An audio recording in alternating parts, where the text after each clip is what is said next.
الحمد لله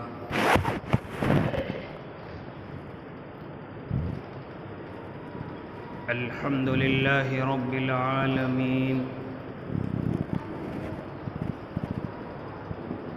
والعاقبة للمتقين والصلاة والسلام على سيد الأنبياء والمرسلين وعلى آله وأصحابه وأزواجه وذرياته أجمعين أما بعد فأعوذ بالله من الشيطان الرجيم بسم الله الرحمن الرحيم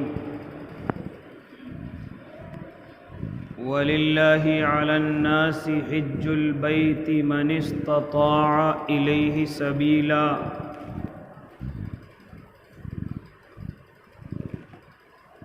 وقال تعالى اليوم أكملت لكم دينكم وأتممت عليكم نعمتي ورضيت لكم الإسلام دينا صدق اللہ العظیم وصدق رسوله النبی الکریم ونحن على ذلك من الشاہدین والشاکرین والحمد للہ رب العالمین۔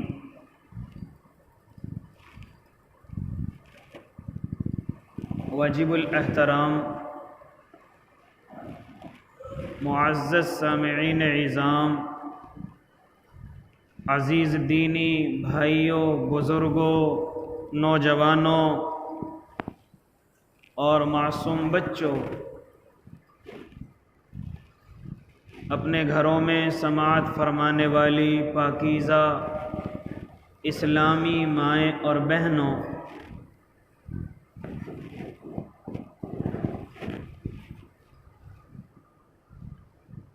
آپ حضرات یہ بخوبی جانتے ہیں، آپ کے علم میں ہے کہ سیرت طیبہ کے عنوان سے گفتگو ہو رہی ہے۔ گزشتہ ہفتے میرے اور آپ کے آقا پر حج فرض ہو گیا، اس کے تعلق سے گفتگو ہوئی۔ جس سال حج فرض ہوا ہے اس سال آپ نے خود حج نہیں فرمایا، بلکہ حضرت ابو بکر کو اس کا امیر بنایا اور تقریباً 300 اللہ کے نیک بندوں کو ان کے ساتھ کیا۔ یہ قافلہ روانہ ہو گیا، پیچھے سے حضرت علی کو جو سورہ توبہ کی آیت نازل ہوئی ان کو سنانے کے لیے حضرت علی کو روانہ فرمایا۔ یہ 9 ہجری کی گفتگو آپ کے سامنے ہوئی ہے۔ حضرت علی نے جا کر کے وہاں اعلان کر دیا کہ جتنی بھی زمانہ جاہلیت کی رسمیں حج ادا کرنے میں ہوتی ہیں وہ تمام کی تمام اب ختم کی جائیں گی، یعنی برہنہ ہو کر اب کوئی طواف نہیں کرے گا۔ دوسرا اعلان، یا ایھا الذین آمنوا انما المشرکون نجس فلا یقربوا المسجد الحرام بعد عامہم ھذا، آج کے بعد کوئی بھی مشرک مسجد حرام کے قریب نہیں آئے گا۔ اور اسی طریقے سے جو آپ کے معاہدے اللہ کے نبی سے کہ اللہ سے ہوئے ہیں وہ تمام کے تمام ختم ہو جائیں گے، کچھ مہینے کی مدتیں دی جائیں گی۔ یہاں تک کہ یہ قافلہ حج کر کے اور تمام اعلانات کر کے مدینۃ المنورہ واپس آ جاتے ہیں۔ اگلی گفتگو ہوئی کہ آپ کے درمیان میں وفود کا سلسلہ شروع ہو گیا، بڑے بڑے قبیلوں سے لوگ جوق در جوق اپنے وفد اللہ کے نبی کی خدمت میں لاتے، دین اسلام کو سنتے، سمجھ آ جاتی تو وہیں ایمان قبول کر لیتے، اگر سمجھ نہیں آتی تو پھر اپنے گھروں کو آ جاتے، لیکن پھر دیکھتے کہ ہم ایمان کے اندر ہی مامون ہیں، لہذا پھر سوچ کرتے، غور و فکر کرتے، تو ان کی عقل یہی اجازت دیتی تھی کہ کیوں نہ ایمان قبول کر لیا جائے۔ اس طریقے سے بہت سارے حضرات وفد کے اندر ہی ایمان قبول کر لیتے، بہت سارے اپنے گھروں کو لوٹ کر کے ایمان قبول کرتے، پھر وہاں ایمان کی دعوت دیتے۔ تو اس طریقے سے قافلے در قافلے میرے اور آپ کے آقا کی خدمت میں آئے اور ایمان قبول کیا۔ کتنے وفد آئے؟ اصحاب سیر نے کسی نے تعداد 35 لکھی ہے، کسی نے 65 لکھی ہے، کسی نے ان سے بھی کم و بیش لکھی ہے، یہاں تک کہ یہ وفود کا سلسلہ چلتا رہا۔ سن 10 ہجری آ گیا۔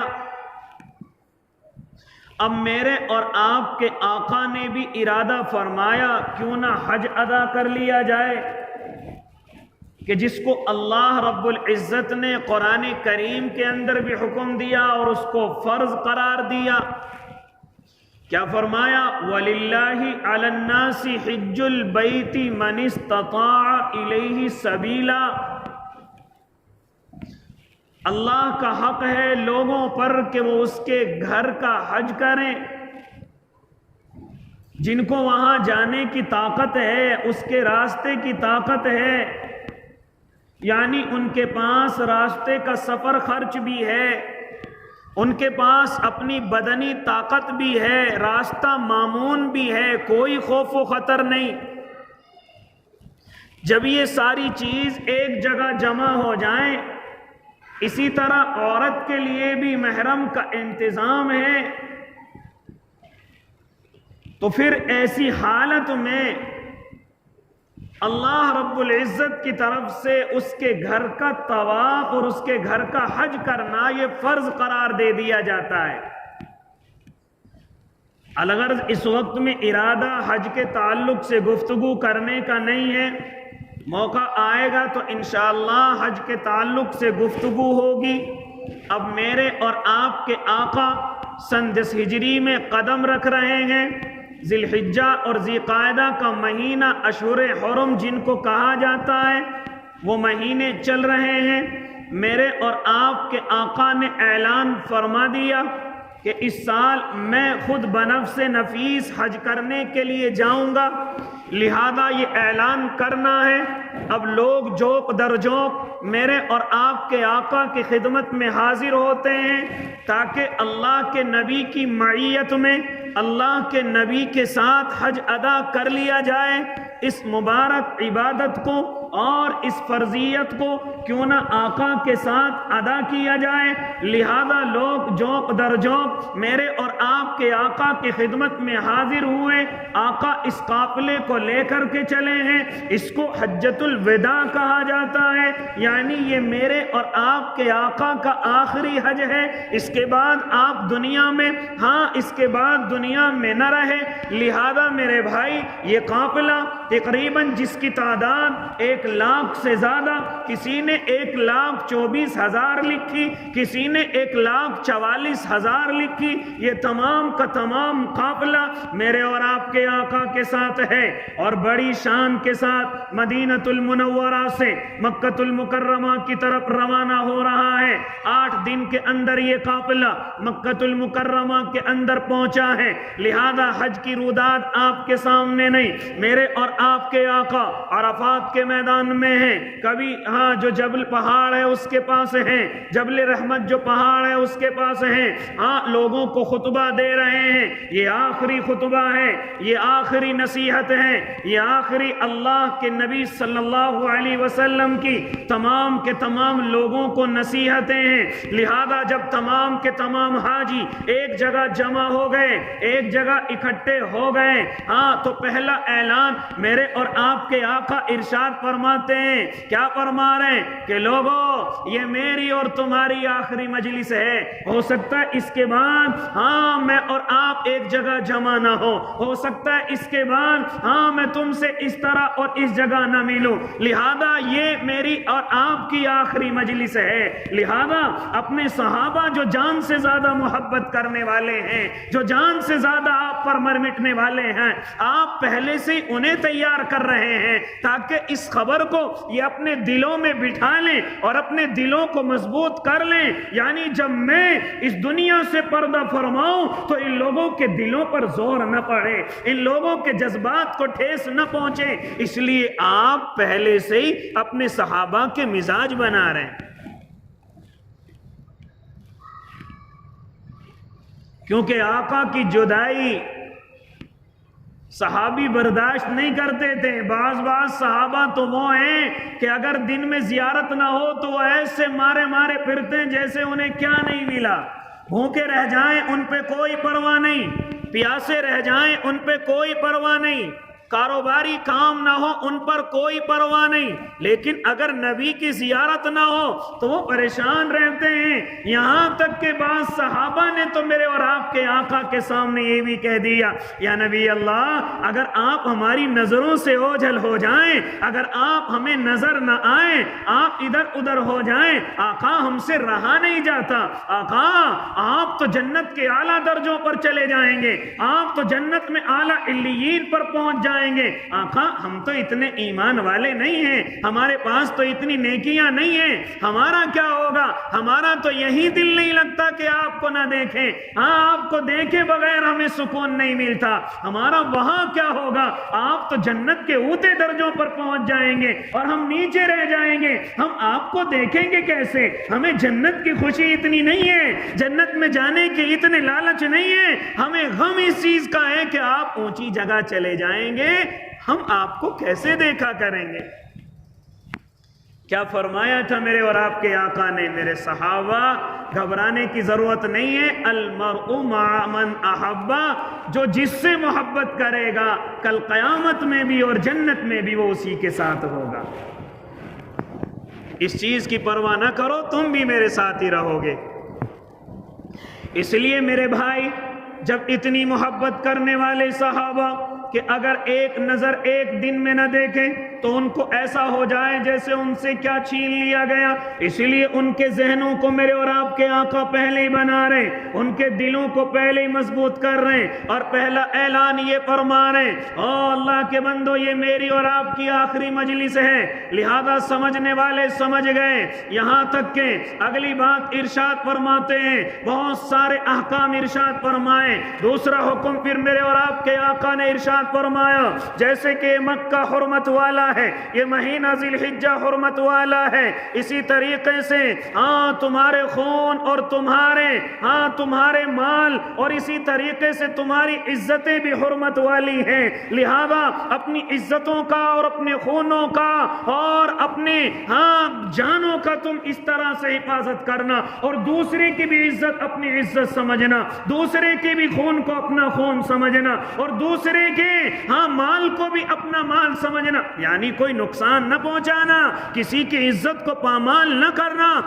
تمام کی تمام عزتیں برابر ہیں، اگر کوئی کسی کے مال کو، کسی کی جان کو اور اسی طریقے سے کسی کی عزتوں کو نقصان پہنچاتا ہے، وہ بڑا گناہگار ہے، وہ بڑا غلطیوں میں ڈوبا ہوا ہے۔ لہذا ان چیزوں کی تمہیں اپنی بھی عزت کرنی اور دوسروں کی عزتوں کو بھی اپنی عزت سمجھنا ہے۔